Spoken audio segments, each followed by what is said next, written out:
Padre, gracias te damos. Gracias, Señor, por tu presencia maravillosa en este lugar. Abre los ojos de nuestro entendimiento. Que tu Espíritu Santo sea nuestro Maestro, Señor, que nos lleve a toda la verdad.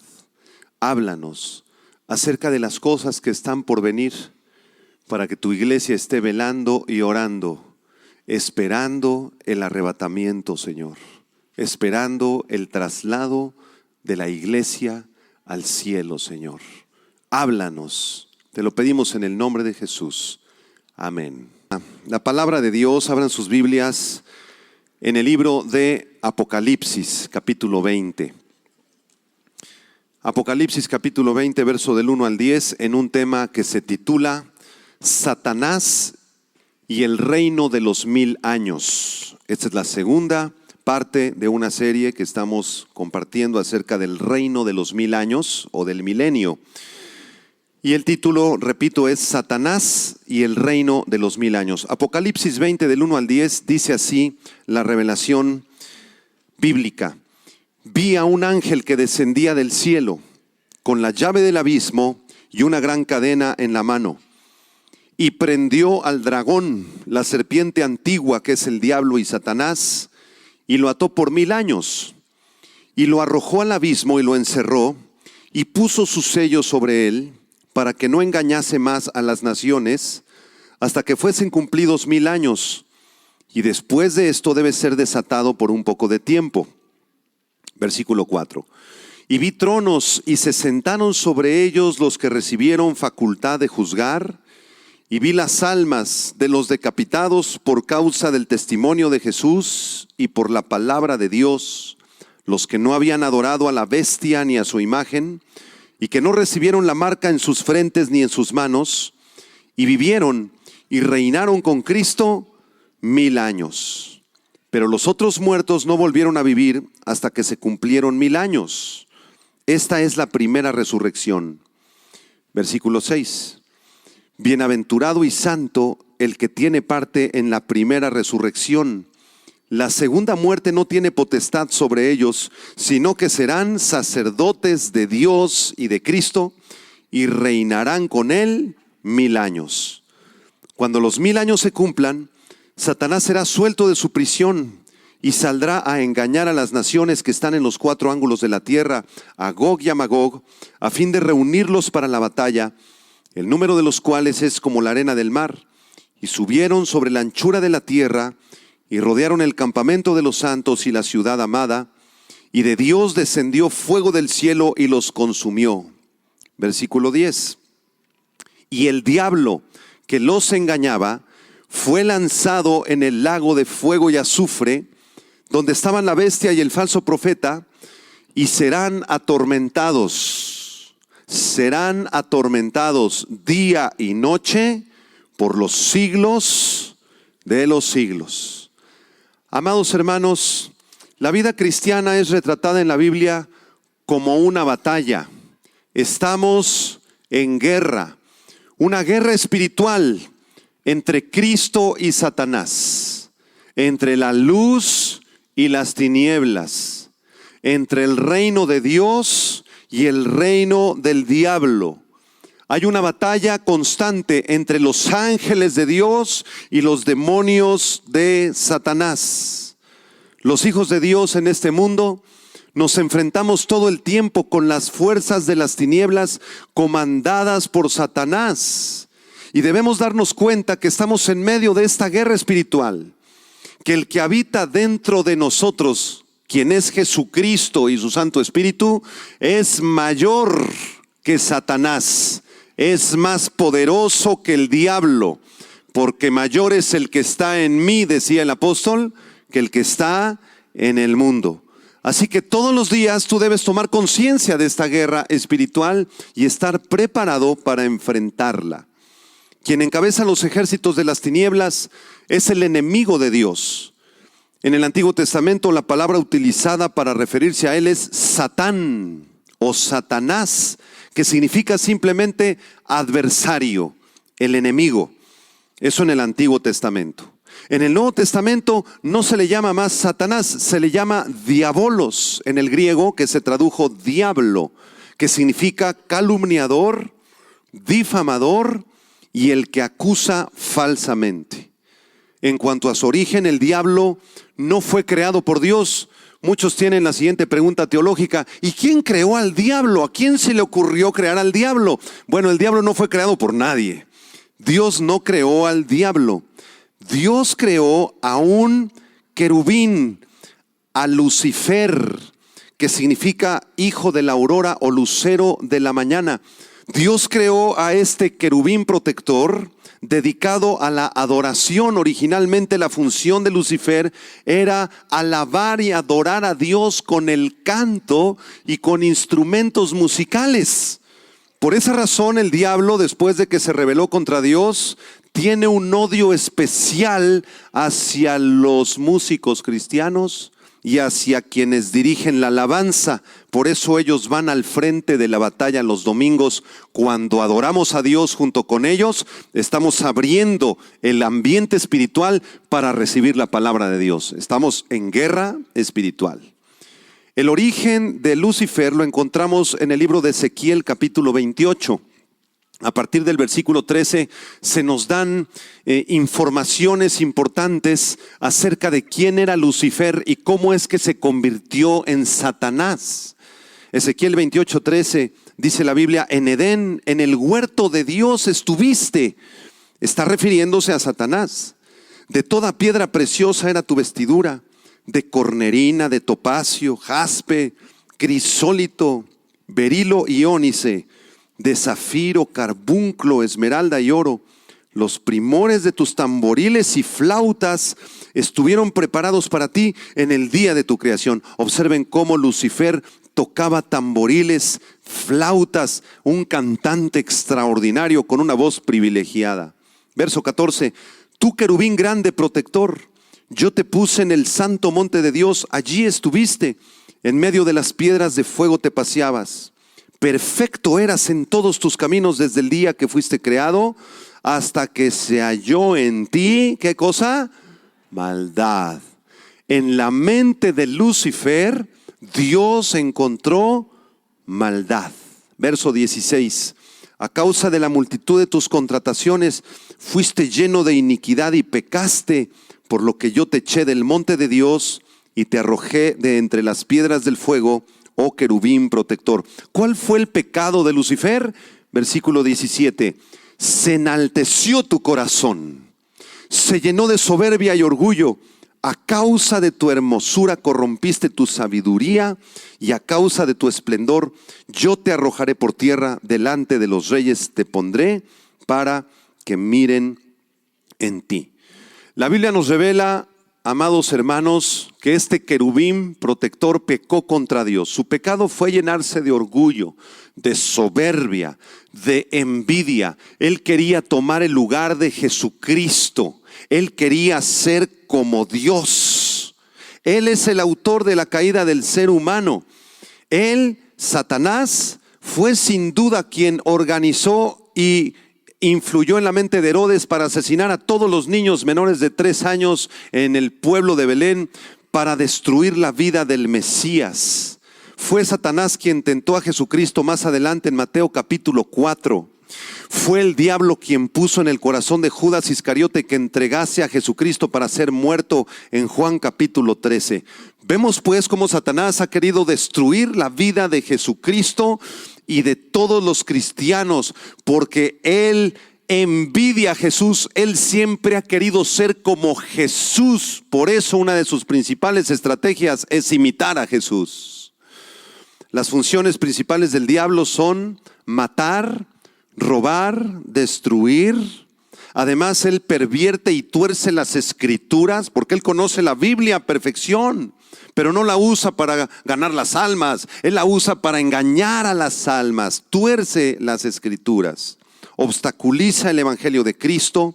El diablo es capaz de obrar milagros engañosos, y una de sus cualidades más terribles es que él puede tomar forma de ángel de luz y predicar la palabra de Dios con grandes engaños, por supuesto.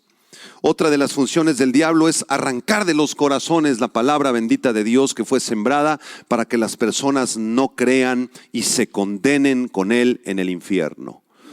El carácter del diablo es presuntuoso, es un presumido, es orgulloso, es un soberbio, es poderoso, es malvado, es maligno, es sutil. El diablo es falso, es cruel, es brutal y es cobarde. Y la Biblia enseña claramente que quienes se oponen a Cristo, quienes no quieren saber nada de Jesucristo ni de su palabra, son hijos del diablo. Juan capítulo 8, versículo 44, Jesucristo les dijo a los fariseos: vosotros sois de vuestro padre el diablo, y los deseos de vuestro padre queréis hacer. Él ha sido homicida desde el principio y no ha permanecido en la verdad, porque no hay verdad en él. Cuando habla mentira, de suyo habla, porque es mentiroso y padre de mentira. Así que los incrédulos que se apartan del evangelio van en pos de Satanás. Ellos hacen los deseos del diablo, son posesión del diablo, están cegados por Satanás, están atrapados por él, permanecen atormentados en esta vida por él y serán atormentados en la otra vida, en la eternidad, para siempre con él. Eso en cuanto a los incrédulos. Ahora, en cuanto a los cristianos, el diablo puede afligir a los cristianos solamente hasta donde Dios se lo permita. Por supuesto, los cristianos también somos tentados por el diablo y sus demonios todos los días. Y el diablo pudiera pedir permiso a Dios para zarandear tu vida, como lo hizo en el caso del apóstol Pedro en Lucas 22:31, cuando Jesucristo le dijo: el enemigo te ha pedido para zarandearte como al trigo, pero yo he orado por ti, dijo Jesús, le dijo a Pedro, para que tu fe no falte. Ahora es muy importante que tú sepas que un cristiano no puede ser poseído por el diablo, porque la Biblia enseña claramente que nosotros somos posesión de Jesucristo. Jesús dijo: mis ovejas oyen mi voz y me siguen. Nosotros fuimos comprados a precio de sangre. La sangre de Jesucristo nos redimió, nos compró. Nuestra vida es posesión de Cristo, ya no más de Satanás. Amén. Al diablo se le compara con un cazador de aves en el Salmo 91. También se le compara con un lobo feroz en Juan capítulo 10. Se le compara con una serpiente en Apocalipsis 12. Y Pedro lo compara con un tremendo león rugiente que está buscando a quien devorar. A continuación quiero desarrollar el pasaje de Apocalipsis que leímos al principio. Y vamos a ver la relación que tiene Satanás con el reino de los 1000 años de Cristo. Quiero explicarles. La Biblia es el único libro que nos revela el futuro, qué es lo que va a pasar en los próximos años. Y la Biblia enseña claramente que en los próximos años va a ocurrir un evento sobrenatural. El Señor Jesucristo va a venir por su iglesia. Nos va a trasladar a quienes son salvos y nacidos de nuevo, nos llevará al cielo junto con Él. ¿Cuántos se van con Jesús? Bueno, pero aquí en la tierra se queda la mayoría de la población humana. ¿Qué va a pasar aquí en la tierra? Va a ocurrir un cataclismo. La Biblia le llama la tribulación. Es un periodo de 7 años en donde vendrán guerras y pestes y hambres. La nación de Israel incrédula se quedará aquí y se levantará un grupo de muchachos judíos conocidos como los 144,000, quienes predicarán el evangelio durante ese tiempo mientras la iglesia está en el cielo. Al final de estos 7 años habrá una batalla tremenda llamada la batalla de Armagedón. Y después de esa batalla, Jesucristo regresará por segunda vez a la tierra a establecer un reino que durará, ¿cuántos años? 1000 años. Se conoce como el milenio o el reino de los 1000 años de el Señor. Y es justamente iniciando el milenio cuando el apóstol Juan tiene esta visión en Apocalipsis 20. Vamos a leer otra vez Apocalipsis 20, los primeros 3 versículos, en donde aparece la reclusión de Satanás. Vean Apocalipsis 20, verso 1. Vi a un ángel, dice Juan, que descendía del cielo con la llave del abismo. Estamos al inicio del milenio. Y una gran cadena en la mano. Y prendió al dragón, la serpiente antigua, que es el diablo y Satanás, y lo ató por 1000 años, y lo arrojó al abismo y lo encerró, y puso su sello sobre él, para que no engañase más a las naciones, hasta que fuesen cumplidos 1000 años, y después de esto debe ser desatado por un poco de tiempo.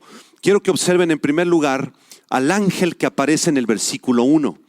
Este ángel desciende del cielo con una llave y con una gran cadena en la mano para encarcelar a la serpiente antigua, que es el diablo y Satanás.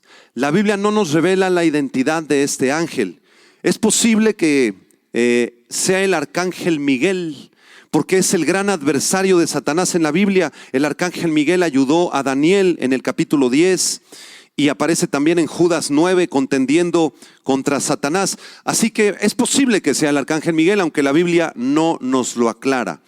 Quien quiera que sea este ángel tiene gran poder para poder atar a Satanás y para poder recluirlo. Este ángel trae una llave consigo. Vean el versículo 1. Trae la llave que abre el abismo. Esta palabra abismo o abiso del griego se refiere a un pozo sin fondo, a una cárcel temporal. Es un lugar de tormento terrible en donde fueron enviados algunos de los ángeles caídos. Dios los encerró en el abismo. Si ustedes recuerdan el pasaje del Gadareno, no sé cuántos recuerdan este pasaje en Lucas capítulo 8, cuando Jesucristo saca a los demonios del Gadareno, los demonios le rogaban a Jesús que no los mandase al abismo, que no los mandase a esta prisión de oscuridad. ¿Quiénes se encuentran en este momento en el abismo?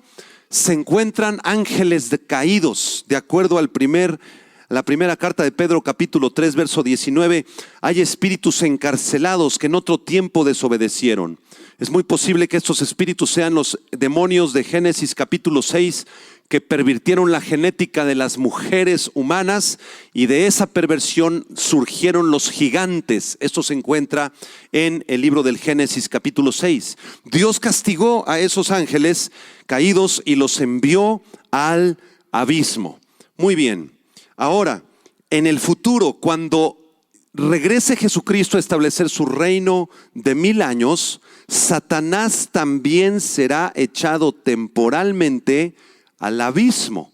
Esto está profetizado en el libro de Isaías. Vean el capítulo 24. Isaías 24, verso 21 y 22. El profeta Isaías dice en su capítulo 24, verso 21, acontecerá en aquel día que Jehová castigará al ejército de los cielos en lo alto. ¿A qué día se refiere? Se refiere al día en donde Satanás será arrojado al abismo, en donde se encuentran ya demonios. Por supuesto, todos los demonios que están actualmente en operación también serán arrojados al abismo al final de la tribulación. El verso 21 dice que acontecerá en aquel día que el Señor castigará al ejército de los cielos. El ejército de los cielos son estos demonios en lo alto. Y a los reyes de la tierra sobre la tierra. Y serán amontonados como se amontona los encarcelados en mazmorra, y en prisión quedarán encerrados y serán castigados después de muchos días. El Señor va a enviar a Satanás al abismo, y la Biblia dice que no van a caber los demonios en ese lugar de tormento. Serán encarcelados en mazmorra y amontonados como se amontonan los encarcelados. Yo recuerdo hace algunos años haber ido al reclusorio norte y entramos a la zona de alta seguridad, y habían unas celdas como de 2 o 3 metros por 2 metros de profundidad, y en ese espacio tan pequeño habían 20 o 30 personas. No cabían, se aventaban unos encima de otros, una cosa espantosa, horripilante. Así más o menos será el abismo donde Satanás será arrojado por el ángel. Vamos ahora al versículo 2. Vean Apocalipsis 20, versículo 2. Este ángel prendió al dragón, la serpiente antigua, que es el diablo y Satanás, y lo ató, ¿por cuántos años?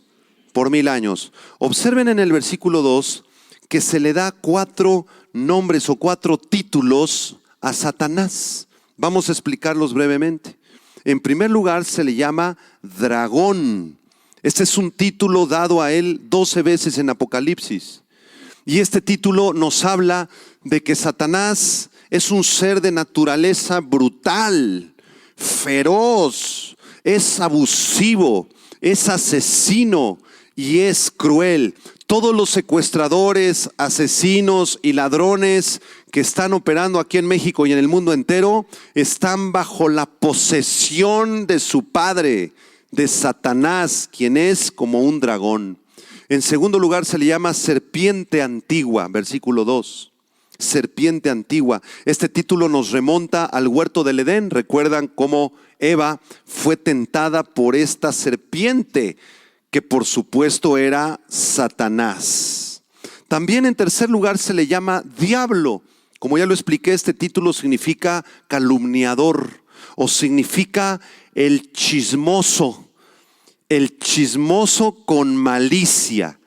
Todas las personas que chismean, que hablan mal de otros, que critican, que juzgan sin ninguna base y sin ningún conocimiento y participan de chismes, están siendo objetos de Satanás, están siendo usados por Satanás, porque él es el principal de los mentirosos, calumniadores y chismosos.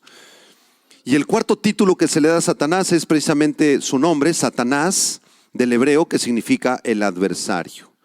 Ahora, quiero explicar algo muy importante.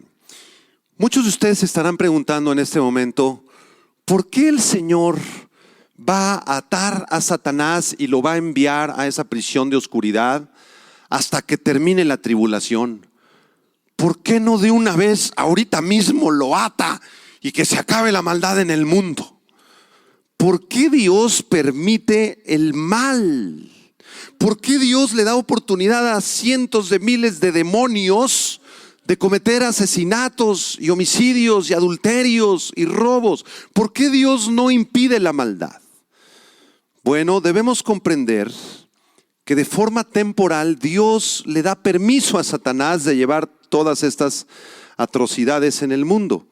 A Satanás se le ha permitido de forma temporal traer muerte, destrucción, sufrimientos, enfermedades, violaciones, abusos a niños y a niñas, homicidios, perversiones sexuales y toda clase de mal. ¿Por qué razón Dios lo permite?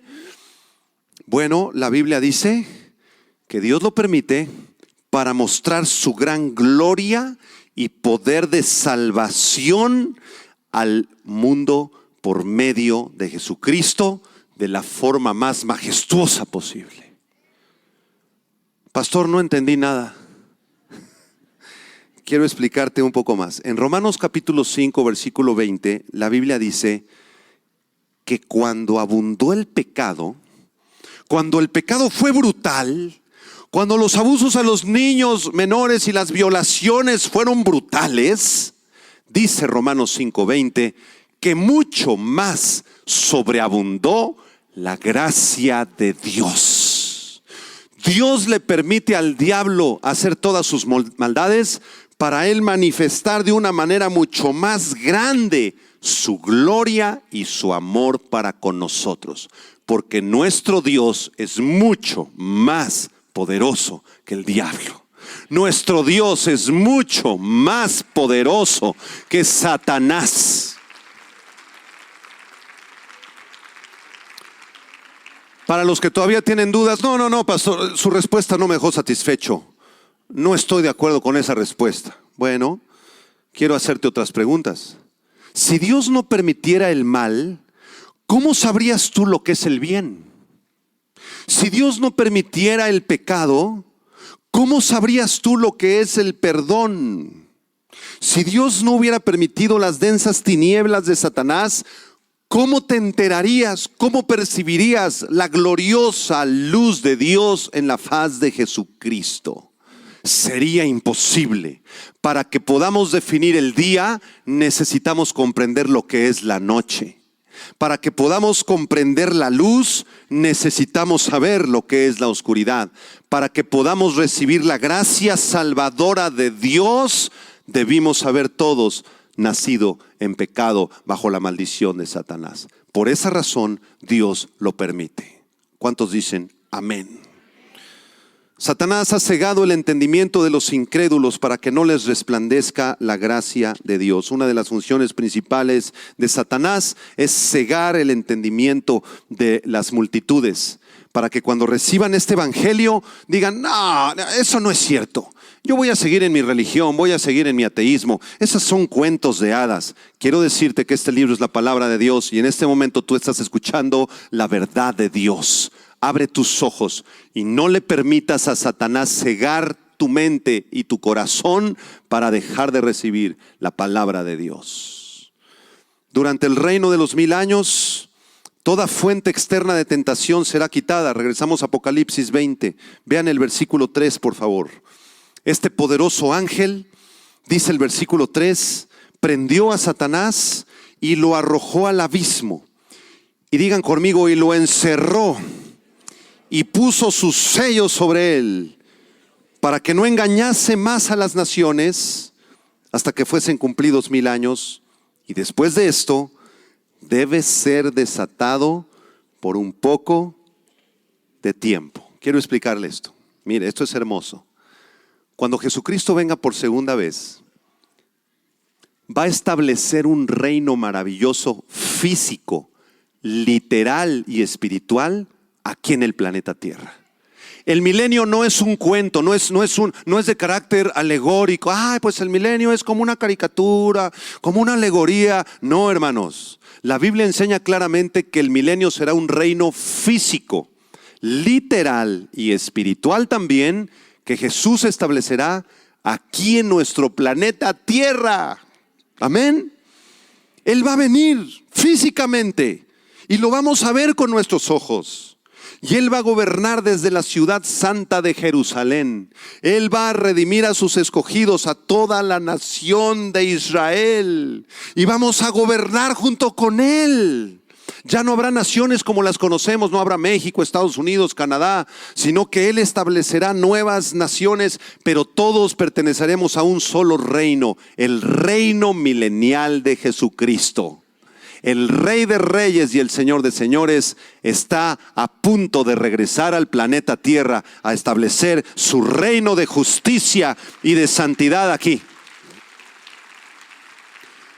Y esa es la buena noticia.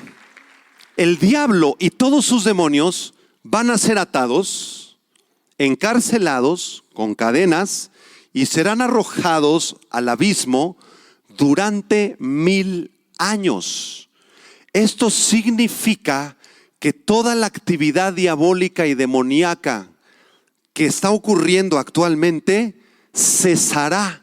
Ya no habrá más diablo ni demonios por 1000 años.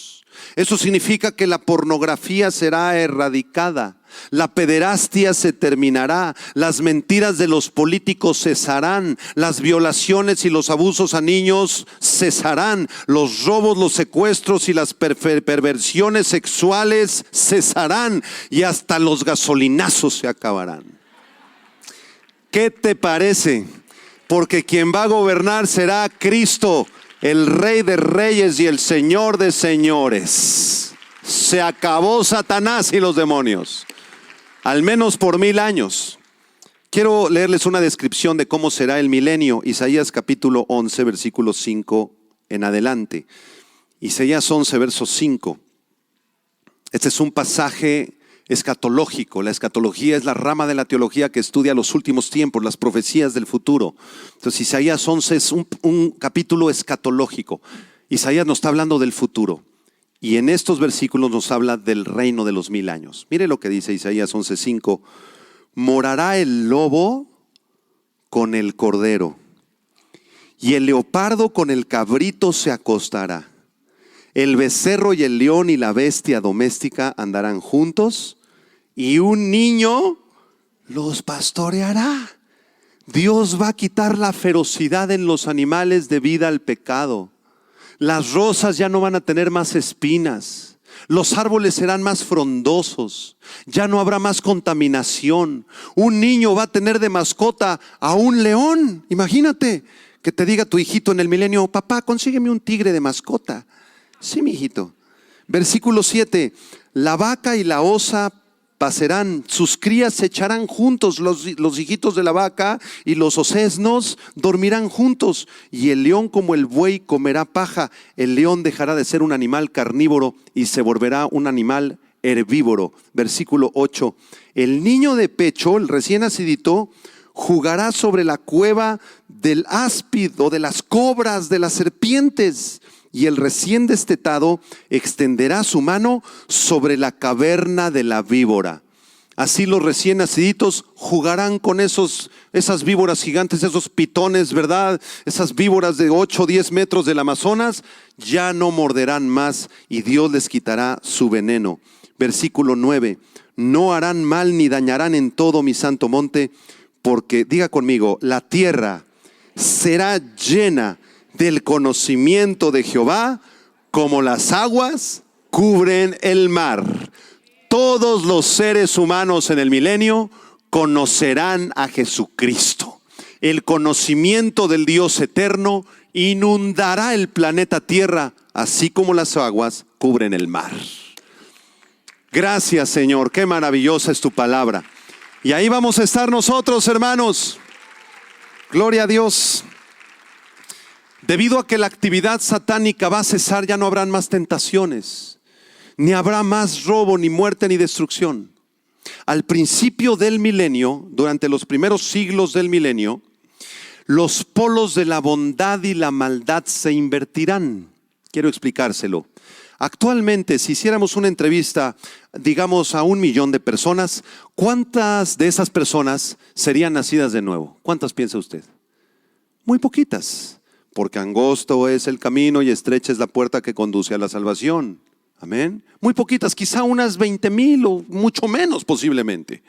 La mayoría de esas personas quizás sería una cifra 993,000 incrédulos que viven para el dinero y para este mundo. En el milenio, en los primeros años, los polos de la bondad y la maldad se van a invertir. Si entrevistamos a 1 millón de personas, 999,999 nos van a decir: yo amo a Jesucristo con todo mi corazón. ¿Qué te parece? Amén. Muy bien, vamos a continuar con nuestro estudio. Apocalipsis 20, versículo 4 al 6. Vean el reinado de los santos con Cristo. El reinado de los santos con Cristo. Apocalipsis 20, verso 4. Vi tronos y se sentaron sobre ellos los que recibieron facultad de juzgar. Y vi las almas de los decapitados por causa del testimonio de Jesús y por la palabra de Dios, los que no habían adorado a la bestia ni a su imagen, y que no recibieron la marca en sus frentes ni en sus manos, y vivieron y reinaron con Cristo. ¿Cuántos años? 1000 años. Los tronos son símbolo de autoridad. Esto quiere decir que habrán seres humanos que gobernarán junto con Cristo durante el milenio. Quiero explicarle que la Biblia enseña que hay 4 grupos de personas que gobernarán con Cristo en el milenio. 4 grupos de personas. Número 1, los santos del Antiguo Testamento resucitados. Abraham, Isaac, Jacob, Moisés, Josué, Isaías, Jeremías, los profetas, Sansón, Samuel. Todos ellos resucitarán durante el arrebatamiento de Jesucristo y gobernarán con el Señor por 1000 años. El segundo grupo de personas que gobernará con Cristo serán los apóstoles de Jesucristo. Los apóstoles del Nuevo Testamento. Esto se encuentra en Mateo 19, 28. El apóstol Pedro, el apóstol Juan, Santiago, Mateo, etcétera. Todos ellos gobernarán con Jesucristo. El tercer grupo de personas que va a gobernar junto con Cristo en el milenio serán los cristianos del Nuevo Testamento. ¿Cuántos dicen amén? Voltea con la persona a tu lado y dile: tú eres uno de esos. nosotros los redimidos, los que nacimos de nuevo, los que éramos pecadores y Cristo nos salvó, nos va a dar el privilegio de gobernar junto con Él durante el milenio. ¿Cuántos dicen amén? El cuarto grupo se encuentra en el versículo 4 de Apocalipsis, lo acabamos de leer. Vean otra vez el versículo 4. Vi las almas de los decapitados por causa del testimonio de Jesús. El cuarto grupo de personas que gobernará con Cristo serán aquellos que se conviertan a Cristo durante el tiempo de la gran tribulación. Durante el tiempo de los 7 años de guerra aquí en la tierra, se predicará el evangelio. Nosotros estaremos ya en el cielo como la iglesia de Cristo, pero habrán millones de personas que se queden en la tierra. La mayoría de las personas que vemos actualmente en el mundo se quedarán para la guerra. Muy pocos serán llevados. Si tú eres una mujer cristiana y tu esposo no es cristiano, tú te vas con tu bebé. Y tu esposo se va a sorprender y va a decir: ay, ¿dónde quedó mi mujer? Nada más se cayeron aquí las ropitas del bebé y su vestido, porque vamos a dejar la ropa se queda. Vamos a ser revestidos con ropas celestiales. Muchos aviones se van a estrellar. Ay, se cayeron cientos de aviones. ¿Por qué razón? Es que habían unos pilotos que eran cristianos. Desaparecieron. Habrán accidentes automovilísticos, será un caos el planeta Tierra. Pero algunos de nosotros nos iremos con el Señor. Ahora bien, los que se queden, que no conocen a Cristo, tendrán una última oportunidad de conocerlo. ¿Quién les va a predicar a ellos? Les decía en la introducción, Dios levantará un grupo de 144,000 muchachos jóvenes, varones, vírgenes y judíos. 12,000 de cada una de las 12 tribus.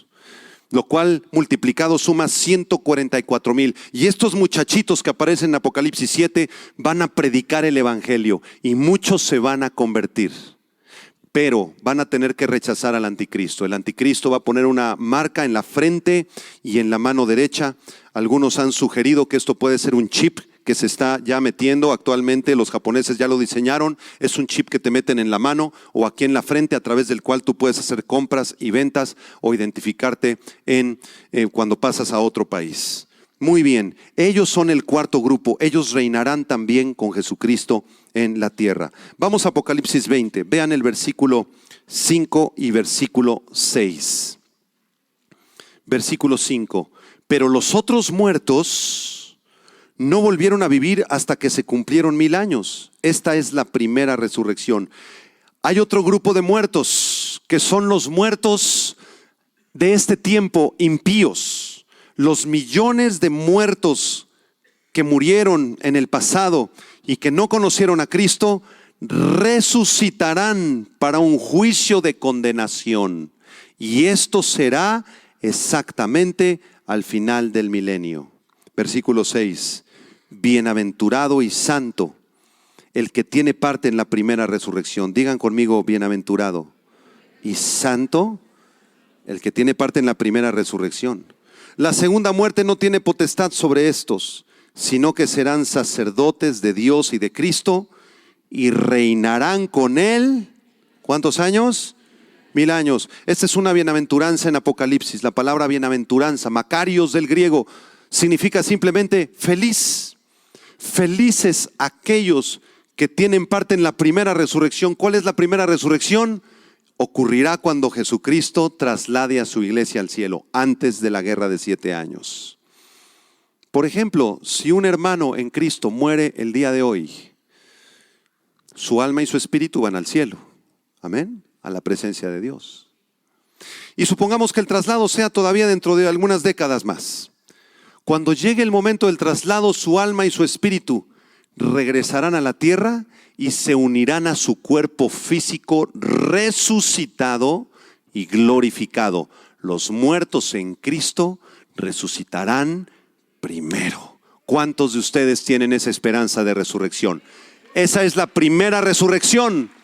Felices los que participen de la primera resurrección, porque es para salvación. La segunda resurrección es para condenación, es de todos los impíos. Por eso es glorioso ir a un funeral de un hermano o una hermana cristianos, porque hay tristeza en el corazón, pero al mismo tiempo hay un gran gozo y alegría, porque sabemos que de esa tumba ese hermano resucitará de entre los muertos. Dile a la persona a tu lado: bienaventurado y santo si tienes parte en la primera resurrección.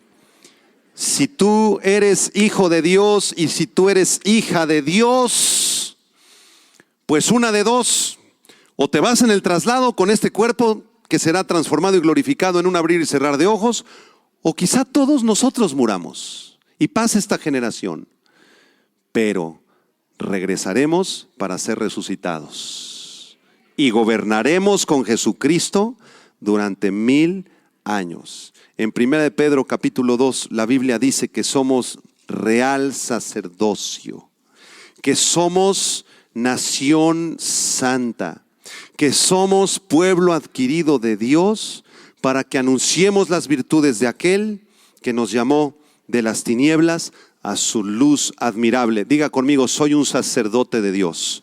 Soy el pueblo escogido de Dios, soy nación santa de Dios, soy bienaventurado de Dios y reinaré con Cristo aquí en la tierra. Amén. Así que ya no nos quejemos, hermanos. Dale un aplauso de gloria al Señor. Si se lo vas a dar, dáselo fuerte. Gracias, Señor. ¿Por qué les estoy predicando este tema? Para que dejemos de quejarnos de nuestras circunstancias. Ay, pastor, es que el dólar ya se fue a 25. Ay, es que el gasolinazo, van a volver a ajustar el precio, ya no alcanza el dinero, estoy ya grande de edad, me duele aquí, me duele allá, estoy enfermo, fui al hospital, tengo catarata, ay, me dieron una graduación de fondos de botella, me duele la espalda. ¿Sabes qué? Ya deja de quejarte, porque lo que viene en el futuro es mucho más glorioso que tu dolor de cabeza. Tenemos una esperanza de gloria con Cristo, hermanos. Hacia allá vamos todos. Amén. Terminamos con el versículo 7 al 10, con el regreso de Satanás, porque hay una noticia en Apocalipsis 20 para terminar. Verso 7, cuando se cumplan los 1000 años, ¿qué va a pasar?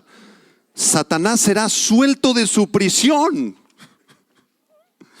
y saldrá a engañar a las naciones que están en los 4 ángulos de la tierra, a Gog y a Magog, a fin de reunirlos para la batalla, y el número de los cuales es como la arena del mar, y subieron sobre la anchura de la tierra, y rodearon el campamento de los santos y la ciudad amada, y de Dios descendió fuego del cielo y los consumió. Escuche esto. En el milenio van a entrar 2 clases de cuerpos, por así decirlos. Van a entrar los santos del Antiguo Testamento, los apóstoles, etcétera, los creyentes también, los mártires de la tribulación, con cuerpos glorificados. Nosotros entraremos con cuerpos glorificados si el arrebatamiento ocurre o si Cristo viene y resucitamos más adelante. Eso significa que tendremos cuerpos semejantes al de Jesús, cuerpos perfectos. Ya no vas a tener dolor de muelas, no va a necesitar ir al doctor más. Te vas a ver como un muchachón así de 20 años. Las hermanas todas guapísimas, ¿verdad? Como muchachas así de 20 años, hermosas todas. En el milenio no vamos a envejecer más, no nos van a salir patas de gallo, porque tenemos cuerpos glorificados.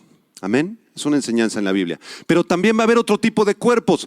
¿Qué va a pasar con todas las multitudes que se convirtieron durante la tribulación, que no murieron y que accedieron al milenio, entraron al tiempo del milenio y no murieron en la guerra? ¿Con qué tipo de cuerpos entran? ¿Con qué tipo de cuerpos?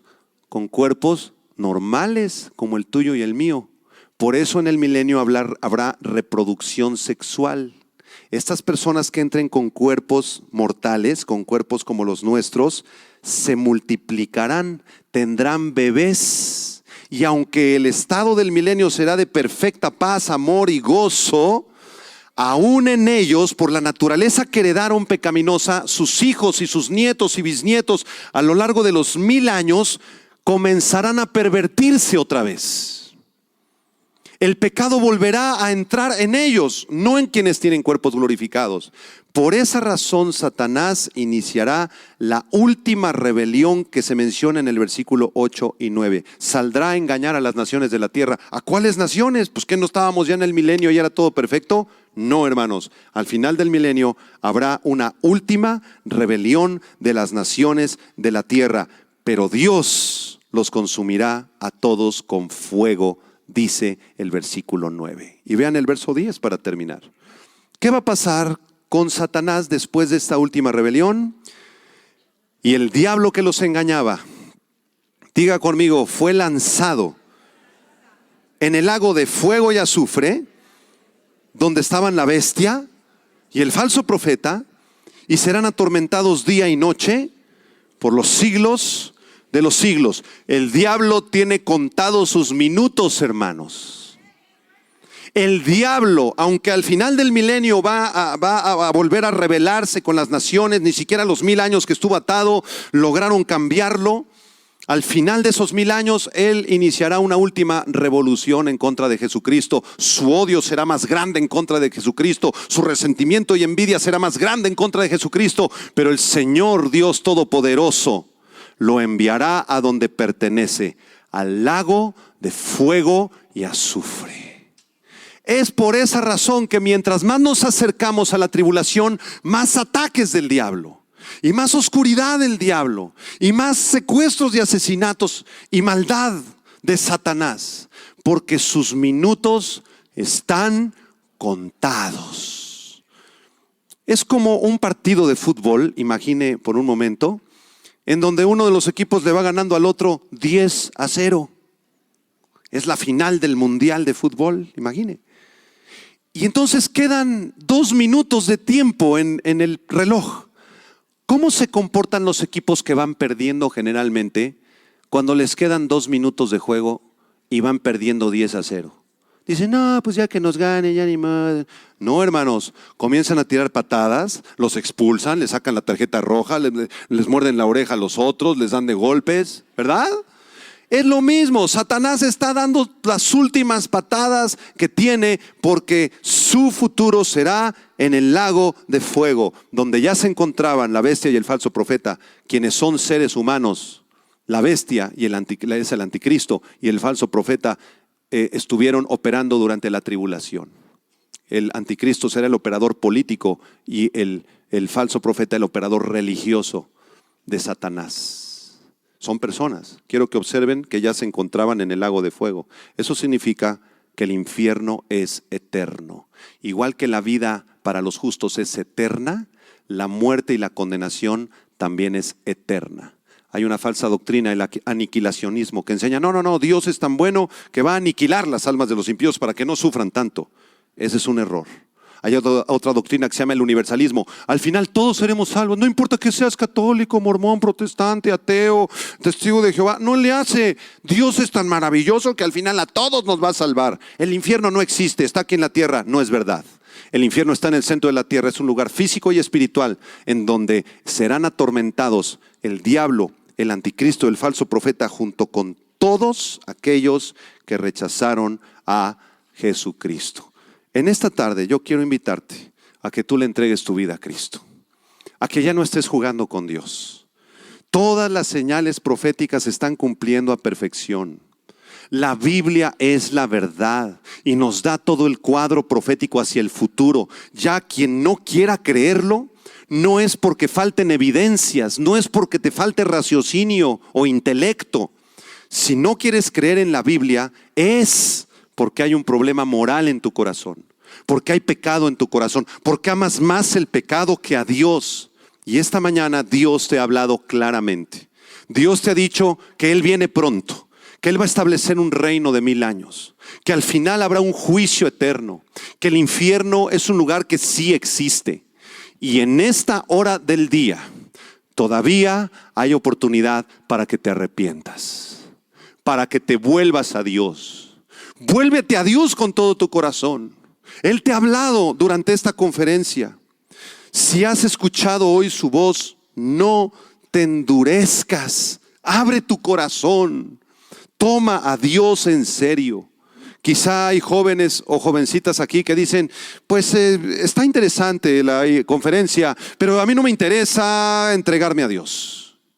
Yo quiero seguir viviendo igual en mis adulterios, en mi pornografía, en mi desobediencia a los padres. Quiero seguir tratando a mi esposa como sirvienta. Quiero seguir siendo una mujer rebelde, soberbia. Pues entonces ya fuiste advertido. Ahora te toca a ti decidir qué vas a hacer con Jesucristo. Yo te presenté ya a Jesucristo.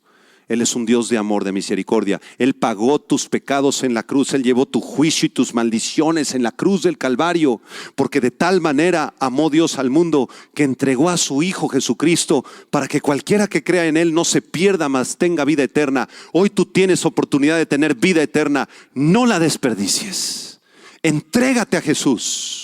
Entrégale tu alma, arrepiéntete de tus pecados, cree en el Hijo de Dios y serás salvo, porque la salvación no está en una religión, hermanos, se encuentra en una persona que es Jesús. Les pido a todos que cierren sus ojos por unos momentos y escuchen la voz de Dios hablándonos, especialmente aquellos que no conocen a Cristo y que esta mañana decidan rechazarle. El Señor te dice: por cuanto llamé y no quisiste oír, extendí mi mano y no hubo quien atendiese, sino que desechaste mi consejo y no quisiste escucharme, también yo me reiré de tu calamidad y me burlaré cuando te venga lo que temes. Pero quizá haya alguna persona que sí ha escuchado y que quiere entregarle su corazón a Jesús. Yo estoy seguro que aquí hay jovencitas y jóvenes que están en distintos problemas. Entrégale tu vida a Cristo. No dudes más. Sigue a Jesucristo. Él es el camino. Él es la verdad. Él es la resurrección y la vida. Si hay algún joven, algún adulto, anciano que desee entregarle su corazón a Jesús por primera vez, por favor dile estas palabras después de mí. Dile: precioso Jesús, he escuchado tu palabra, Señor. Yo decido creer en ti. Concédeme el milagro de arrepentirme de mis pecados y de confiar en ti. Yo reconozco que soy un mentiroso, que te he traicionado muchas veces. He blasfemado de ti y de tu palabra. He mentido, Señor. He cometido inmoralidad. He fallado en todo, pero te suplico que tengas misericordia de mí. Perdona mis pecados, límpiame en este momento con tu sangre preciosa y derrama tu Espíritu Santo en mi vida. Te ofrezco todo lo que soy y todo lo que tengo. Te abro la puerta de mi corazón. Entra a mí, Señor. Yo no quiero ir a un infierno de fuego. Yo quiero estar contigo en tu reino, Señor. Entra a mi vida. Te lo pido en el nombre precioso de Jesús. Amén.